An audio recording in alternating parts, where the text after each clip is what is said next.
Olá a todos! Vamos dar início a mais uma nova videoaula.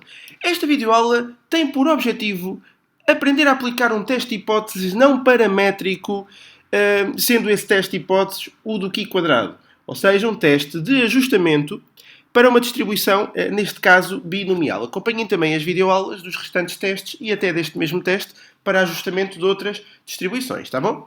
Ora, o exercício é muito simples. Existe uma variável aleatória e esta variável aleatória variável aleatória que se refere, basicamente, aos golos que um determinado jogador de futebol, não querendo aqui fazer publicidade, marcou numa época onde efetuou 60 jogos. Vejam, um jogador de futebol faz 60 jogos numa época. E ao longo destes 60 jogos, houve apenas 5 jogos onde não marcou nenhum golo. Houve houve 30 jogos onde marcou sempre um golo.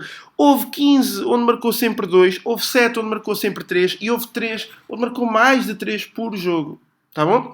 E então, variável aleatória que se refere ao número de golos de um jogador. Jogador da bola, como se diz na gíria, não é? Jogador de futebol por jogo ao longo de uma época com 60 jogos, portanto ao longo de 60 jogos. Sabem que não há um número fixo de jogos por época. Há para um campeonato, mas depois, consoante as competições a eliminar, nomeadamente taças internas e até internacionais, uma equipa pode fazer mais ou menos jogos. Normalmente peço imensa desculpa, mas só normalmente o Sporting é que sabe, cá em Portugal, é que sabe o número de jogos inicial, porque Europa nada e taças também jogam um ou dois jogos antes de ser eliminado, não é verdade? Ok, não resisti, peço imensa desculpa, vamos lá levar isto a sério. Vamos então a variável aleatória que se refere ao número de golos de um jogador de futebol por jogo ao longo de 60 jogos. Então, os dados estão na ficha de exercícios, mas antes disso eu vou colocar no primeiro passo as hipóteses a considerar. Vejam que o meu objetivo é verificar se esta variável aleatória que acabei de enunciar segue ou não segue uma distribuição binomial. E a distribuição binomial a seguir é uma distribuição binomial com n 60 e com p 0,025. Isto, claro está, contra uma hipótese H1, onde a variável aleatória não segue uma distribuição binomial. E aqui já não adianta pôr o n, portanto 60, 0,025. Já não coloco o n igual nem p igual. Ora, lembrem-se que temos que identificar, portanto, que se trata do teste do Qi quadrado, porque é o teste adequado a estudar o ajustamento de uma variável a uma distribuição discreta, como a binomial ou a Poisson, por exemplo. E mesmo a normal pode ser usado, desde que o número de dados seja superior a 30, superior ou igual. Neste caso, a nossa dimensão da amostra é 60, tá bom? Lembrem-se que se trata de um teste que é unilateral direito. E fica feito. Quanto à estatística de teste, eu não vos dou a fórmula, eu ensino-vos a tabela. Uma tabela com xi, OI, valor observado, a probabilidade, o EI, que não é mais do que a probabilidade de cada variável, de cada observação acontecer, vezes o N, e depois o cálculo para a estatística de teste, OI menos EI quadrado, sobre EI. Aqui será muito difícil consultarmos uma tabela de valores padronizados, porque temos o n igual a 60. É muito difícil encontrar uma tabela com n's tão elevados. Mas já sabem que podem usar a fórmula das combinações para chegar ao valor das probabilidades pela binomial. Por favor, consultem as videoaulas sobre distribuições para saberem como calcular probabilidades para determinadas distribuições, neste caso, para a distribuição binomial, tá bom? Ora, então eu sei que em zero golos foram marcados 5 vezes, em 5 jogos. Ou seja, não se marcam golos. Eu estou aqui a interpretar a letra. Portanto, o que eu posso dizer é, durante 5 jogos, o jogador não marcou qualquer golo. Durante 30, marcou 1. Em 15, marcou 2. Em 7, marcou 3. E em 3, marcou mais de 3. Depois temos o total, tá bom?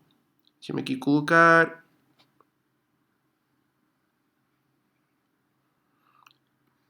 Cá estou eu a construir a tabela. Já agora o total aqui é 60. Depois precisamos das probabilidades. E aqui o total será o somatório, que será a estatística de teste, tá bom? É esta a noção que temos no exercício da aplicação do teste do Q quadrado. A estatística de teste resulta da aplicação desta super, hiper, mega tabela. E interessante, diga-se de passagem. Bom, a probabilidade então já sabem, podem usar a fórmula das combinações. Combinações de n x a x, vezes p, que é o sucesso, elevado a x, vezes 1 menos p, elevado a n menos x. Por favor, consultem a videoaula, que assim tornamos esta também mais célere por calcular os valores de forma direta. Eu tenho os valores calculados. Eu sei que quando x é 0, a probabilidade de x igual a 0, seguindo uma distribuição binomial de n 60 e p 0,025, vai dar 0,2189. Tenho noção que o cálculo das probabilidades já é algo que é, digamos que, um pressuposto para poderem avançar. Lembrem-se que já agora este valor vezes 60 vai dar 13,134. Já esta probabilidade dará 0,3368, que vezes 60 fica 20,208. Depois dá-me 0,2548, que vezes 60 dará 15,288. Depois a probabilidade seguinte dá 0,1263, que multiplicado por 60 dá 7,578. E agora esta probabilidade dava 0,0632, e então aqui temos 3,792, porque multiplicamos por 60. Aqui vamos ter que fazer a conta. Vejam, 5 menos 13,134, tudo ao quadrado, a dividir por 13,134.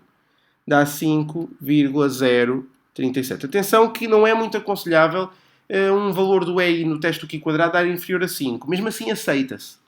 Se for inferior a 1 é que se tem que desconsiderar. Nós mesmo assim continuaríamos a resolver o exercício para verem como se resolveria, mas não daria muita credibilidade a este estudo.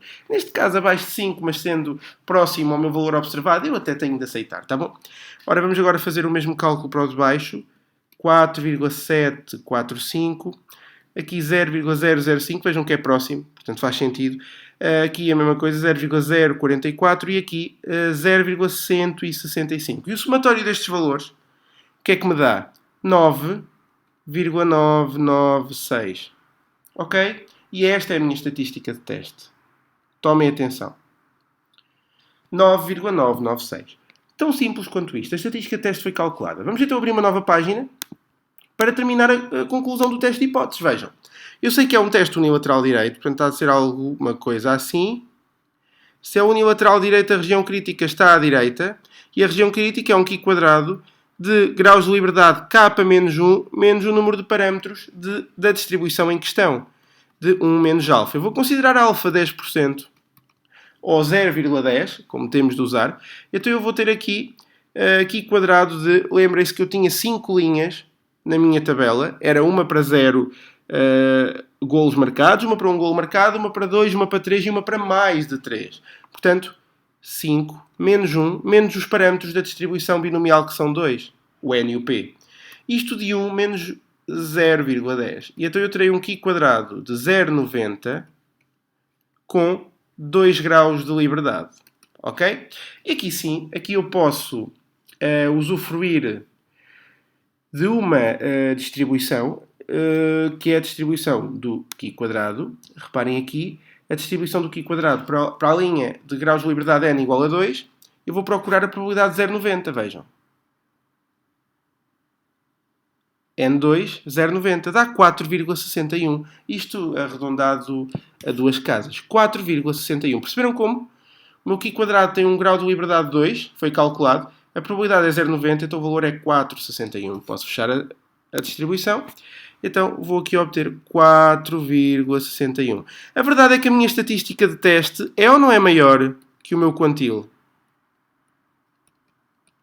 Eu aqui estou a colocar n, tenho noção que este n é k menos 1 menos r, verdade? É porque este valor deu-me 9,996 e este valor aqui deu 4,61. Então a minha estatística de teste está alguns para aqui. que é na região crítica. Logo, vejam a minha conclusão. Rejeita-se H0. Visto não é por isso que eu vou rejeitar H0. É por rejeitar H0 que concluo. Portanto, logo, a variável aleatória x não segue a distribuição binomial do N60 e do P 0,025. Tão simples quanto isto. Agora, há outra forma de fazer isto. Será que há? Estão recordados? Pelo valor prova. Ainda haveria o intervalo de confiança, caso o teste fosse bilateral, mas já vimos que o teste é unilateral direito, é assim o teste aqui quadrado, tá bom?